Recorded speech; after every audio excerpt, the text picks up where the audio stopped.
ఎలా ఉండేవారు శ్రీహరి గారు మీరు? అంటే ఆయన మీకు పరిచయం అయిన తర్వాత ఏమేమి మార్పులు వచ్చాయి మీలో శాంతి గారు? మీరు almost me acting career you gave for నేను ఆయన కోసం వదిలింది ఒకటి మాణిక్షన్ బిఫోర్ మ్యారేజ్, లేకపోతే ఇవ్వనని చెప్పేశారు. అందుకని ఇది మానేశాను. ఆ తర్వాత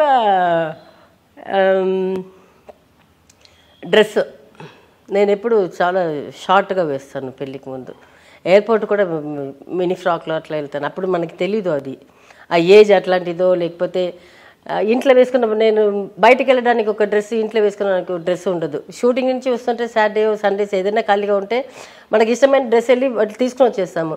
ఆ ఒక్కరోజు వేసుకోవడానికి మనకి దాంట్లో ఫ్లైట్కి వెళ్తాను కదా, అట్లా వెళ్ళిపోతాను. సో షార్ట్స్ ఎక్కువ వేస్తాను, స్కర్ట్స్ ఎక్కువ వేస్తాను. అది ఫస్ట్ లవ్ అయ్యి ఫస్ట్ సార్ ఒక 2 years దాకా ఎంజాయ్ చేశారు సార్. సూపర్గా ఉన్నావా అని అన్నీ చెప్తారు. తర్వాత చెప్పారు మెల్లంగా. దాని తర్వాత పెళ్ళి అయిన తర్వాత డిసైడ్ చేసుకున్నారో ఏమో ఇది మనకే అని. అప్పటి నుంచి అంటే నో షార్ట్ డ్రెస్సెస్, ఇంకా నో స్మోకింగ్. అదే దానికి ముందే వదిలేదు, దానికోసం వదిలేశారు. అప్పటి నుంచి ఇప్పుడు దాకా లేదు. బట్ అంతకుముందు స్మోకింగ్ అసలు ఎలా అలవాటైంది శాంతి గారు? అది ఒక సినిమాలో వచ్చి, ఒక కన్నడ సినిమాలో ఒక వ్యాంప్ క్యారెక్టర్ చేశాను. దాంట్లో హీరోకి అంబరీష్ గారు, దానికి ఆపోజిట్ క్యారెక్టర్ నాది. విలన్ లేదు, విల్లియే. నాకు ఒక 2-3 పాటలు దాంట్లో, హార్స్ రైడింగ్, అందరూ విలన్స్ వెనక అమ్మాయిలు ఉంటారు కదా, నా వెనక బాడీ బిల్డర్స్ ఉంటారు అట్లా పెట్టుకొని, ఇది బ్యాడ్ బాడీ తోటి అట్లా ఉండి, అట్లాంటి క్యారెక్టర్ అది. దాంట్లో నేను చేతిలో గ్లాస్ ఉంటుంది, ఆ గ్లాస్ అంటే కోక్, అది అందరికీ తెలుసు. చేతిలో సిగరెట్ అయితే ఇదైతే డూప్లికేట్, ఇది పోస్తారు ఓకే, ఇది కంపల్సరీ ఇది ఉంది కదా.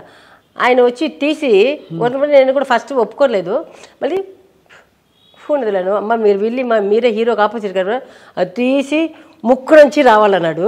తీసి ముక్కు నుంచి వచ్చింది చూస్తే నేను హాస్పిటల్లో ఉన్నాను. ఆ సినిమా మొత్తం అట్లాంటి అలవాటైంది. అట్లా కదా, అది చూసి ఇంకా పక్క సినిమాలన్నీ ఏదో వ్యాంప్ క్యారెక్టర్ చేస్తే, లేకపోతే కన్నడ సినిమాలు చాలా చూడండి, దాంట్లో ఏదైనా ఒక షార్ట్లో అయినా పెడతారు. ఇప్పుడు తీసి ముక్కులో వదలడం, నోటి నుంచి ఇప్పుడు తీసి ఇట్లా వదలడం. నాకు ఇప్పటికీ అంటే నేను అప్పుడు వదిలేసినప్పుడు కూడా లోపలికి తీసుకుని, నేను కొంచెం ఇక్కడ దాకా వెళ్తే కూడా దగ్గు వచ్చేస్తుంది. ఊరికే అట్లా తీసుకొని ఇట్లా ముక్కులో వచ్చినప్పుడు వస్తుంది. ఒక 2 షాట్ అట్లా చేయడానికి అది అంతటితో ఆపేస్తారు. బట్ అది కూడా ఆపేయమని చెప్పారు శ్రీహరి గారు. షార్ట్ డ్రెస్సెస్ మానేస్తే ఏం వేసుకోమన్నారు? పంజాబీ డ్రెస్సా? నాకు పడదు చుడిదార్. అచ్చదా? ఇష్టం లేదు, అస్సలు ఇష్టం ఉంటుంది. ఎందుకంటే వేసుకుంటే వెస్ట్రన్ ఉండాలి, లేదంటే చీర ఉండాలి. చీరనా? అయ్యో చీర ఇంకా అసలు వద్దు నాకు. ప్యాంట్స్ వేసుకుంటాను, అప్పుడంతా జీన్ ప్యాంట్స్ ఉంటుంది కదా, జీన్స్ వేసుకుంటాను, టాప్స్ వేసుకుంటాను. బావా లేనప్పుడు ఇంట్లో ఉంటాను కదా, అప్పుడు షార్ట్స్ వేసుకుని తిరుగుతుంటాను. ఇంట్లో ఉన్నప్పుడు దొంగతనం చేసేదాన్ని. ఎవరు ఇష్టపడ్డారు తొందరగా? ఫస్ట్ మీరా బావా? మీరు ఎలా ఎస్ చెప్పారు? నమ్మకం ఎట్లా కలిగింది మీకు? చాలా మంది ముఖం చూడంగానే నచ్చుతుంది కదా. ఇప్పుడు నేను ఇండస్ట్రీలో అన్ని సినిమాలు చేస్తాను. నేను ఇక్కడ ఎన్టీఆర్ గారి దగ్గర నుంచి అన్ని వరుసలో ఉన్న హీరోస్ అందరితోటి చేశాను. కన్నడలో వచ్చి రాజ్ కుమార్ గారితో చేయలేదు, వాళ్ళ సన్స్ నుంచి అందరు హీరోస్ తోటి చేశాను. అక్కడ అందమైన వాళ్ళు ఉండొచ్చు, ఇక్కడ అందమైన వాళ్ళు చాలామంది ఉన్నారు. మలయాళంలో చేశాను, అక్కడ అందమైన హీరోస్ చాలామంది ఉన్నారు. తమిళనాడులో అందమైన వాళ్ళు చాలామంది ఉన్నారు. ఎక్కడ ఎవరు వచ్చినా దాంట్లో ఒక చాలామంది చెప్పారు నాకు, I love you give you చెప్తుంటారు. అది పిచ్చి మాటలని వస్తుంటుంది, వార్తలు వస్తుంది, చెప్తారు, నవ్వు వస్తుంది నాకు. దాంట్లో మనకు తెలుసు కదా, మన పక్కన నేను ఒక 3 రోజులు చేసుకొని వెళ్ళిపోతాను. మళ్ళీ వాళ్ళతో చాలా సాంగ్స్ చేసి ఉంటాను కదా. నాకేమో చాలా మంది వెంటపడ్డారు, అయితే ప్రపోజ్ చేశారు చాలా మంది.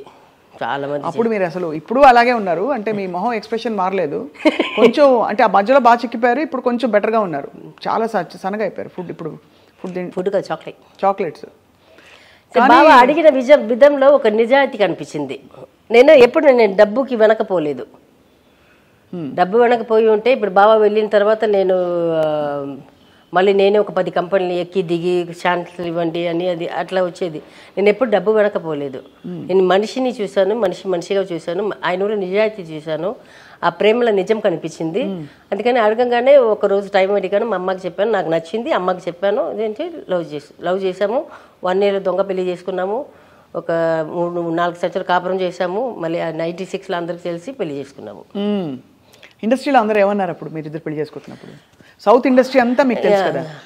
వచ్చి ఇక్కడ తెలుగు ఇండస్ట్రీలో మాత్రం చాలా మంది పెద్ద పెద్ద హీరోస్ కూడా చెప్పారు, వాడు మంచివాడు కాదు, వాడు వచ్చి రౌడీ అది చేశాను.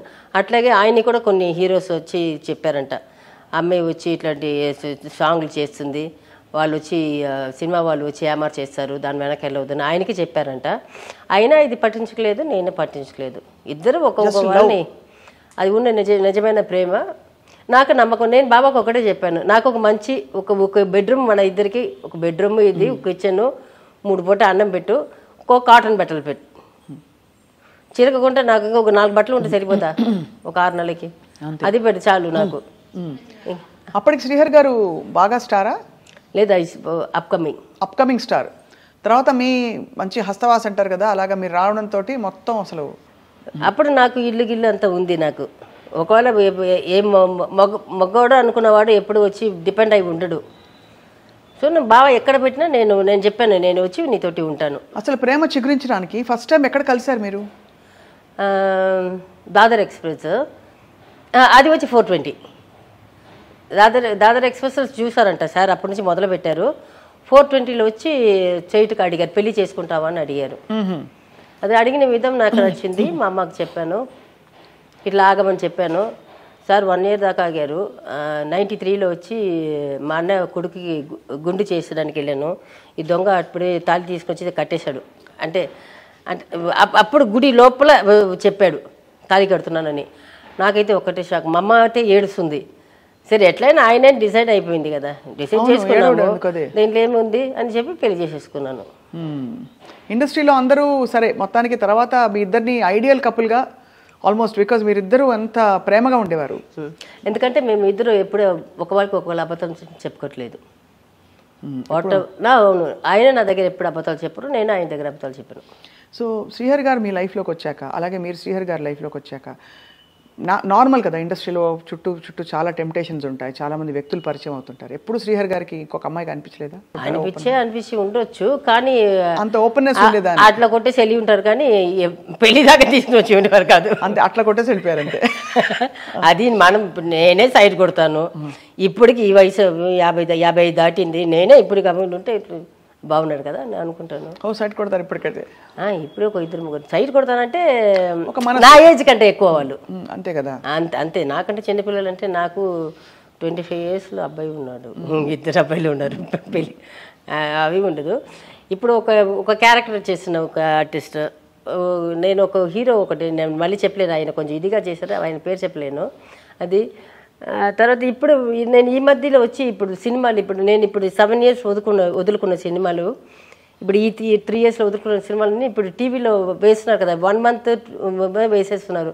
అవన్నీ కూర్చొని చూస్తున్నాను. ఇప్పుడు చాలా మంది హీరో కంటే విల్లన్సే అందంగా ఉన్నారు ఇప్పుడు. అవును కదా, నేను అనుకున్నాను బావా, నేను మాత్రం ఇప్పుడు పుట్టి సేమ్ విల్లనే పెళ్లి చేసుకుని ఉంటాను బావా అనుకుంటా.